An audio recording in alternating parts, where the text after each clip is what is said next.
నిర్గమకాండము 38వ అధ్యాయము. మరియు అతడు తుమ్మకర్రతో దహన బలిపీఠమును చేసెను. దాని పొడుగు 5 మూరలు, దాని వెడల్పు 5 మూరలు, అది చచ్చోకమైనది. దాని ఎత్తు 3 మూరలు, దాని 4 మూలలను కొమ్ములను చేసెను. దాని కొమ్ములు దానితో ఏకాండమైనవి. దానికి ఇత్తడి రేకు పొదిగించెను. అతడు ఆ బలిపీఠ సంబంధమైన ఉపకరణములన్నిటినీ అనగా దాని బిందెలను, దాని గరిటెలను, దాని గిన్నెలను, దాని ముండ్లను, దాని అగ్ని పాత్రలను చేసెను. దాని ఉపకరణములన్నిటినీ ఇత్తడితో చేసెను. ఆ బలిపీఠము నిమిత్తము దాని జవ క్రింద దాని నడిమి వరకు లోతుగానున్న వలవంటి ఇత్తడి జల్లెడను చేసెను.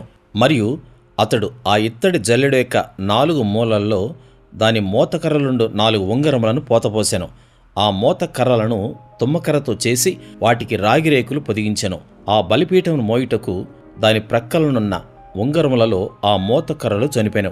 పలకలతో బలిపీఠమును గుల్లగా చేసెను.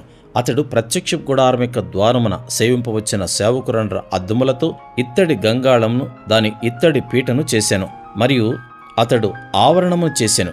కుడివైపున అనగా దక్షిణ దిక్కున 100 మూరల పొడుగు గలవియు పేనిన సన్న నారవియునైన తెరలుండెను. వాటి స్తంభములు 20, వాటి ఇత్తడి దిమ్మలు 20. ఆ స్తంభముల వంకులను వాటి పెండె బద్దలను వెండివి. ఉత్తర దిక్కునున్న తెరలు 100 మూరలవి. వాటి స్తంభములు 20, వాటి ఇత్తడి దిమ్మలు 20. ఆ స్తంభముల వంకులను వాటి పెండె బద్దలను వెండివి. పడమటి దిక్కున తెరలు 50 మూరలవి. వాటి స్తంభములు 10, వాటి దిమ్మలు 10. ఆ స్తంభముల వంకులను వాటి పెండె బద్దలను వెండివి. తూర్పు వైపున అనగా ఉదయపు దిక్కున 50 మూరలు. ద్వారం యొక్క ఒక ప్రక్కను తెరలు 15 మూరలవి. వాటి స్తంభములు 3, వాటి దిమ్మలు 3.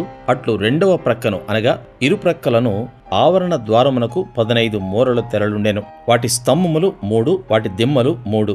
ఆవరణము చుట్టూనున్న దాని తెరలన్నీయు పేనిన సన్న నారవి. స్తంభముల దిమ్మలు రాగివి. స్తంభముల వంకులను వాటి పెండె బద్దలను వెండివి. వాటి బోదెలకు వెండి రేకులు పొదిగింపబడెను. ఆవరణపు స్తంభములన్నీయు వెండి బద్దలతో కోర్పబడెను.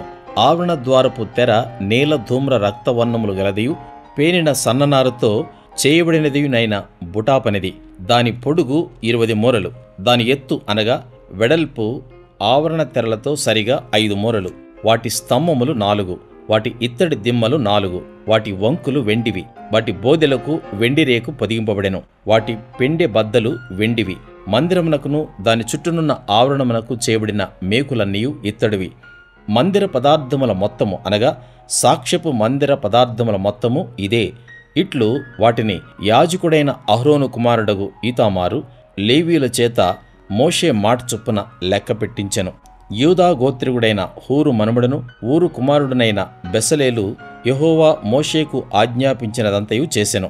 దాను గోత్రికుడును అహిసామాకు కుమారుడనైన అహోలియాబు అతనికి తోడయుండెను.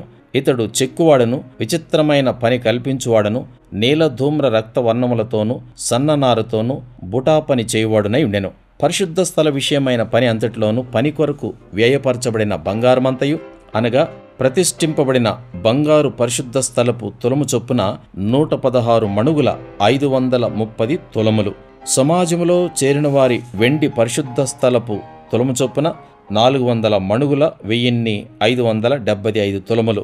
ఈ పన్ను 20 ఏండ్లు మొదలుకొని పైప్రాయం కలిగి లెక్కలో చేరిన వారందరిలో అనగా 6,03,550 మందిలో తలకొకటికి అరతులము. ఆ 400 వెండి మణుగులతో పరిశుద్ధ స్థలమునకు దిమ్మలు, అడ్డతెరకు దిమ్మలను అనగా ఒక దిమ్మకు 4 మణుగుల చొప్పున 400 మణుగులకు 100 దిమ్మలు పోతబోయబడెను. 1575 తులముల వెండితో అతడు స్తంభములకు వంకులను చేసి వాటి బోదెలకు పొదిగించి వాటిని పెండె బద్దల చేత కట్టెను. మరియు ప్రతిష్ఠింపబడిన ఇత్తడి 280 మణుగుల 2400 తులములు.